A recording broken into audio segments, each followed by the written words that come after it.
एक कहानी है रामू की परिवार की।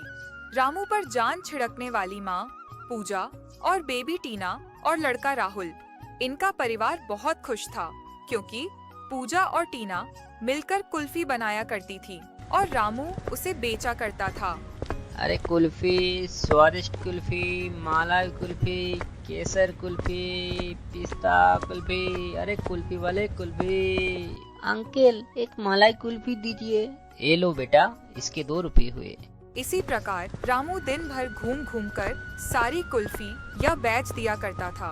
एक दिन की बात, बब्बा मुझे एक बड़ा सा गाड़ी चाहिए। चलो चलते हैं बेटा। रामू और राहुल गाड़ी की दुकान में चल ही रहे थे, तभी एक गाड़ी ब्रेक फेल होकर उन दोनों के ओर आने लगा।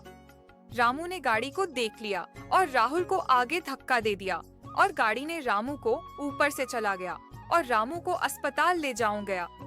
वहाँ उसका सारा परिवार आंसू बहा रहा था। मुझे नहीं लगता ये कभी चल पाएंगे। डॉक्टर की बात सुनकर जीवन की परिवार और भी ज्यादा टूट गया। 1 महीने बाद रामू घर आया। अब घर खर्च का क्या होगा? मुझे कोई ना कोई काम ढूंढना होगा। अरे आप कैसे काम करेंगे? कोई ना कोई काम मैं जरूर कर लूँगा। मैं सोच रही थी अगर किसी को काम करना ही तो मैं करती हूँ। नहीं नहीं माँ, मेरे रहते आप काम करे। सासू माँ आपका भी तबीयत ठीक नहीं है। इस घर में सिर्फ मैं ही हूँ जो एकदम तंदुरुस्त हैं, तो काम मुझे ही करना चाहिए। अरे तुम क्या काम करोगी? वही जो आप करते थे। कुल्फी की टोकरी लेके सर पर घूमना कोई आसान बात नहीं है, और तुम तो एक औरत हो। मुझे पता है ये कोई आसान नहीं है, लेकिन मेरे पास तो कोई उपाय नहीं है। शुरुआत में मैं कम कुल्फी ले जाऊंगी। ठीक है, अब सब भगवान के हाथ में। पूजा और टीना दोबारा दोनों कुल्फी बनाने लग जाते हैं। इस बार रामू ने हमेशा से आधी कुल्फी भरी। तुम्हें यकीन है ना? टीना ने हामी भरी और टोकरी उठाकर निकल पड़ी। कुल्फी, स्वादिष्ट कुल्फी, मलाई, केसर, पिस्ता। अरे वाह, कुल्फी। बच्चे टीना की तरफ आने लगे। टीना ने एक एक करके सबको कुल्फी दी। वह आगे बढ़ते रही और कुल्फियाँ भेजते रहे।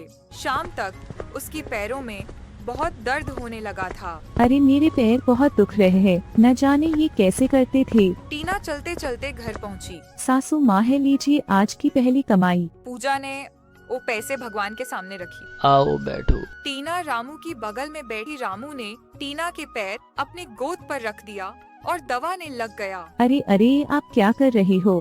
पूरा दिन घूम के पैर दर्द कर रहा होगा, उन्हें दबा रहा हूँ। लेकिन आप ऐसा मत कीजिए, मुझे पाप लगेगा। चुप, एकदम चुप। रामू ने टीना की एक नहीं मानी और उसका पैर दबाते रहा और पूजा ये देखकर खुश थी।